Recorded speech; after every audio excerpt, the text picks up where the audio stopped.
You are listening to the Teach Middle East podcast, connecting, developing, and empowering educators. Hello, everyone, and welcome back to the Teach Middle East podcast. I am Lisa Grace. Today, I have Amanda Spielman with me on the podcast. Amanda is the former Chief Ofsted Inspector, and she's currently taking on a role with GEMS Education as the new chair of their academic council. Amanda is very much new to this region, and so before we jump deep into the podcast, we want to get to know who she is. And we want to humanize her a little bit, not just the role, not just the professional, but the person. Welcome to the podcast, Amanda. Thank you very much, Lisa Grace. It's a real pleasure to be here. It's a pleasure to have you. Amanda, take us back to little Amanda. Where did you grow up and what was your childhood like? I grew up mostly in Scotland. My parents moved there when I was 5. My father worked for the government and my mother was a university lecturer. And we were part of a community that centered around the university. All my parents' friends, I seem to remember, were other lecturers and teachers there, mostly people who didn't have children. So I spent a lot of time sitting in corners, playing and listening to adults talking around me, which I guess is a universal childhood experience. And lots of outdoor things, walking in the Scottish hills, sailing in dinghies, camping, really making the most of what Scotland has to offer. That sounds idyllic. It really does. It's mostly pretty lovely. And tell me then, after your childhood, what led you into education as a career? I very much had a career of two halves. I started out after doing law at university, training as an accountant, and I worked in finance and banking for 15 years or so. And I had an itch that gradually built up, that I wasn't doing what I really wanted to be doing. And when I had time to stop and think on one of my maternity leaves, to really think about what interested me and what I wanted to be doing, I suddenly realized that ever since I was a child myself, I'd read everything I'd ever come across about education. So that was the moment I thought, I'd better do something about it then. I went off to do a master's in comparative education, studying education systems in different countries, and then looked for an interesting role. And one thing led to another. Wow. And your time in education, where did that career lead you? Give me sort of like the miniature CV version. The miniature CV version is I came out of my master's hugely enthused, really interested in the kinds of curriculum and teaching that made the biggest difference to the children with the biggest challenges, and looked around for somewhere that I could use that. And I thought I might find a little part-time policy job somewhere. Well, my children were still pretty small. And I bumped into the people who were setting up one of the first chains of academy schools in England and became part of the top team there. And then from there, I became chair of the exam regulator, Ofqual. I'd got really interested in assessment and all the complexities around assessment. And I did that for 6 years. And then I became chief inspector and was chief inspector for 7 years. Wow. So it's a nice little pathway that led you the winding way. I've been incredibly lucky. I never for one moment imagined what I would do when I started out on that master's course, but it's been so interesting. How would you encapsulate your time at Ofsted?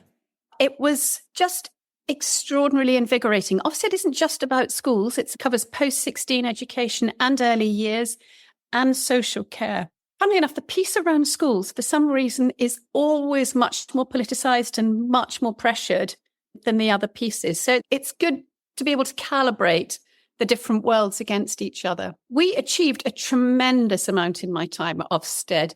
In the education world, across from early years through schools and post-16, we put in a new model of inspection that's really focused on substance of education and integrity, not just are the results high enough, but really sort of looking underneath at what's being taught and how it's being taught. And it's gone incredibly well. The feedback is so positive on that model. And yet at the same time, in England, the government hangs huge weight on inspection. So a big part of the job is trying to manage and navigate the pressures that the consequences of inspection create for schools. So it's a curious mix, and it's an incredibly rewarding job. Yeah, I know that in recent times, inspections, especially in the school system, not the higher education or early years, have come under a lot of scrutiny. Yeah, and so much of it is about the consequences of inspection, because there is this policy of academizing schools are graded at the lowest level. And at that point, it is completely uncertain for heads what their future will be. So it is this great web of fear has built up around those possible consequences. And of course, that's almost impossible for inspectors to defuse because they don't control that. It's for government to make those decisions.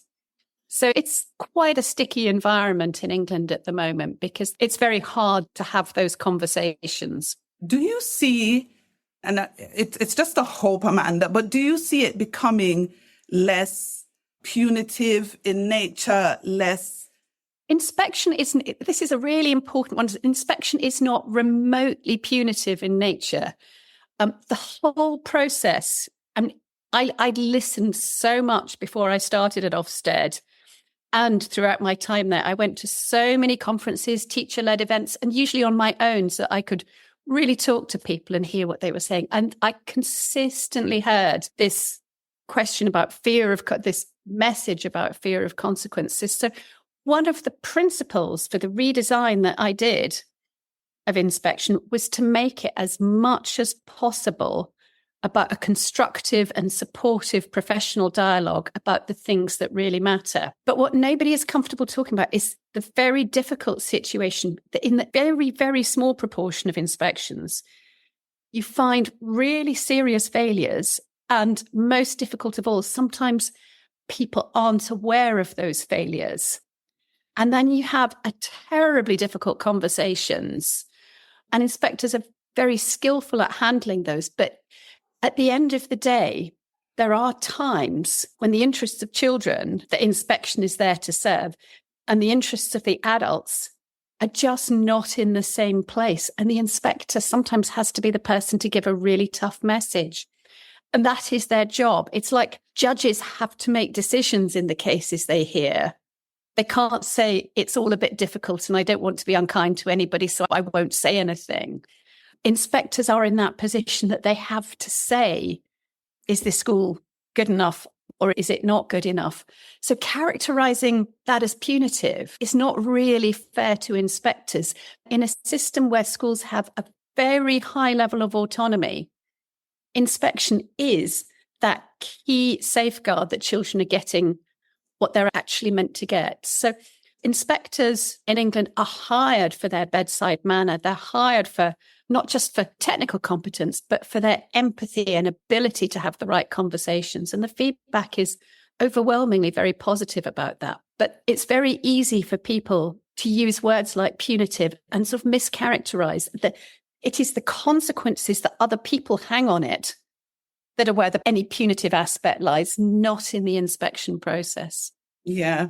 I think what happens is, so I taught in England for many years, and I think what happens is inspectors come in and I'm sure their intention isn't to be punitive or let's just ban that word. It's not to be hard and fast on the schools. But of course, the school leaders are feeling that pressure from wherever. And then they transfer that to the staff and the colleagues. But how can we balance that with well-being? How can we balance the process, you think? First of all, you're absolutely right. That the fear that heads build up around the consequences often does get transmitted to staff. And I've talked to many teachers, often teachers who, because inspection is quite infrequent and is a very small process, it doesn't draw in everybody who works in a school typically, who've had the most astonishing messages about inspection, that they must do this because Ofsted and they must do that because Ofsted. And very often it's actually complete nonsense. It's not stuff that Ofsted would ever want or look at, but Ofsted is being used as the stick to make people comply. And it's very hard because schools have autonomy. Nobody controls what those head teachers do and can say you can't do that. But it is bad management practice, without a shadow of doubt. I think there's a lot that's really in government's gift, not Ofsted. I know that throughout my time, we worked to make the process as open, as human, as constructive as we possibly could. But at the end of the day, Ofsted cannot take away fear of consequences that other people apply. It's a really difficult conundrum. It is. It definitely is. I'll give you an analogy. I read the feedback from inspections very carefully, and there was a lot. For example, people would say, my staff actually came away buzzing. We were nervous about it, but my staff came away buzzing because it was such a constructive experience. I think the model that came in 2019 really has shifted the experience at the receiving end quite significantly. So I think it's an analogy, actually, with something like a dentist checkup. I don't know anybody in the world who says, yippee, I've got a checkup tomorrow. Everybody feels a bit apprehensive. But that apprehension is not about the visit itself is going to be awful. It's that it might show that you need a root canal or an extraction, or that niggling tooth is going to need major treatment, or that there's something you haven't realized. And normally you come away from that dental checkup really pleased that you went and thinking, good, I've done something that I did need to do. There is never going to be a world in which people say, yippee, bring it on, let's do more of it. And yet it is a fundamental protection in an education system, which is why so many countries have inspectorates. But it is important that people understand that sometimes they are the people who have to give really tough messages. Very much so. I think the UAE has adopted, especially Dubai and the other Emirates, have adopted an Ofsted-style inspection. And it has helped, I think, in a lot of ways to drive up standards in the schools. Because when you know that your processes are being looked at closely, then you also in turn start to pay closer attention to them and the consequences of how they're being implemented. So that turns me to your new role and your new region. Why the UAE? Well, the UAE is somewhere where so much is happening at the moment. And GEMS approached me after I'd finished my term as chief inspector. And there's a lot that's interesting. I want, because of the way that the education system is configured, with the state schools serving only Emirati children and a very large proportion of the population being non-Emiratis. So there is an exceptionally large private sector in a country that is growing very fast, that's very entrepreneurial and dynamic. Lots of parents who are themselves sort of entrepreneurial, dynamic kinds of people, which is why they've moved to UAE. And so a rapidly growing school sector that's very forward-looking, very outward-looking.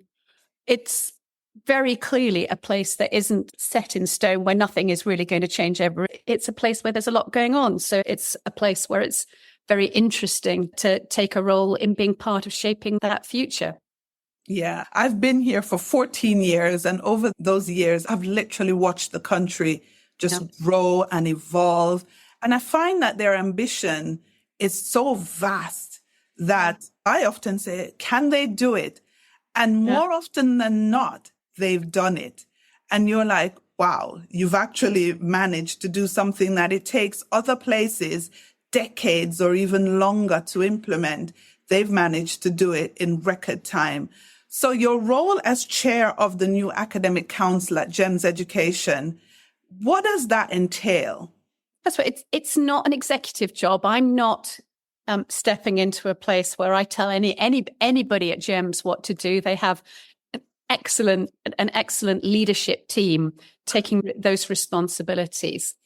The academic council is a way of creating a relatively sort of light touch mechanism to draw together a group of the education leaders within GEMS with some external education advisors to chew on the sort of critical issues, not to try and reach across everything that GEMS does, but to think about and say, what are the things where there is the greatest potential to improve the education we offer going forward across the range of different kinds of schools that GEMS has. Let's pick out a few of those that would benefit from that kind of airing to give the executive some extra insights, some extra ways of thinking about things that they can take back and build into their thinking and planning, and to keep iterating that kind of a loop to find those angles, whether it's about curriculum, whether it's about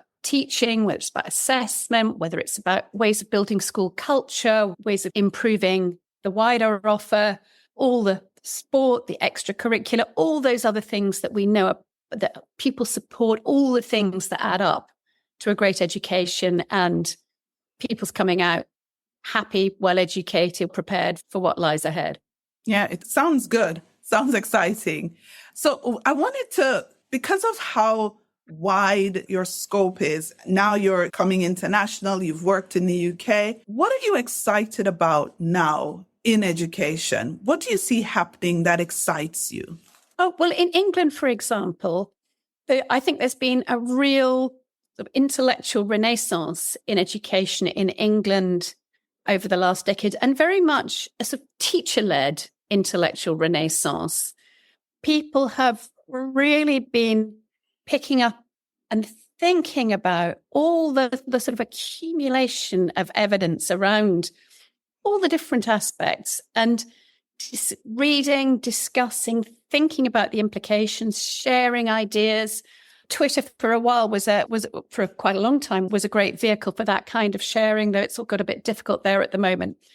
But there's been a willingness to engage intellectually and to test thinking, and even for people with very different starting positions, to listen, to read, to talk to each other. And I've seen so much emerging out of that I think is genuinely improving education. And I think social media has helped to connect people in different parts of the country and different schools, that sometimes there were people who were, of course, there've always been people with tremendous interests who felt quite isolated within schools and didn't have ways of connecting with other people. And I think that's really built up. And then layering onto that, many of the emerging multi-academy trusts have really harnessed that intellectual energy and have been building that into the various kinds of support, the training, the models that they set for their schools. So I don't think it's an accident that so much of the school sector in England is doing very well at the moment, as reflected in the recent iterations of PISA. I think there have been some very good things happening there.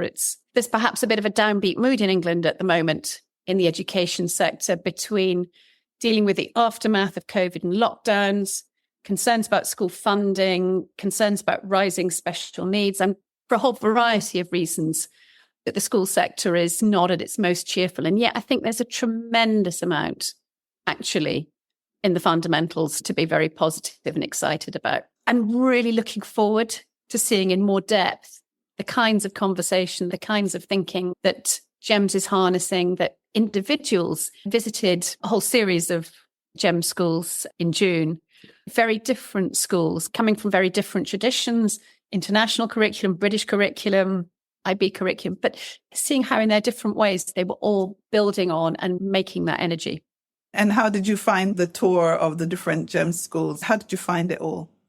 Oh, first and foremost, I hadn't been in a school for several months. And Lisa, I tell you, I was so excited to be in schools again and see children and teachers working, and seeing a good school in operation is such a lovely thing to be in and to be part of. I think one of the things that COVID taught us actually is quite how much the physical reality of a school matters, and what a sophisticated mechanism a school is to create an environment in which children engage in the whole business of learning, and in learning things they don't know that they want to learn and need to learn, and in building constructive relationships with adults and peers, that process of socialization, all the different ways that schools help children discover what they're capable of being. They're very subtle mechanisms, and most of that doesn't work when you haven't got humans in contact with each other, making eye contact, doing all those little things that are really hard to do unless you're in a room with people. Yeah. So I'm a tremendous believer in the power of schools. But so I saw schools serving very different parents with significantly different approaches, but I saw a common thread that really encouraged and excited me. Yeah. I always say COVID made me love school again because I had my own kids at home and I was like, I love school. I love school for them and I love school. I wanted to ask you this question, so I'll use it as my final question. I think I forgot to ask you. Dubai uses an annual inspection. Then other Emirates use a biannual and some once every 3 years.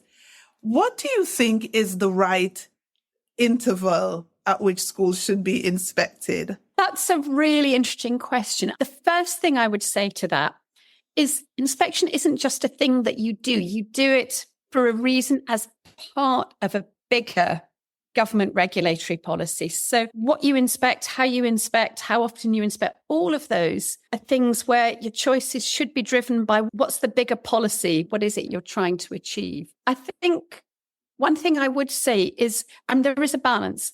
At one end, you don't want schools to be constantly preparing for inspection and never have a minute to draw breath in between, because whether we like it or not, schools are always going to do some work to make sure that they're ready, to make sure that, that as far as they possibly can, that an inspection will go well.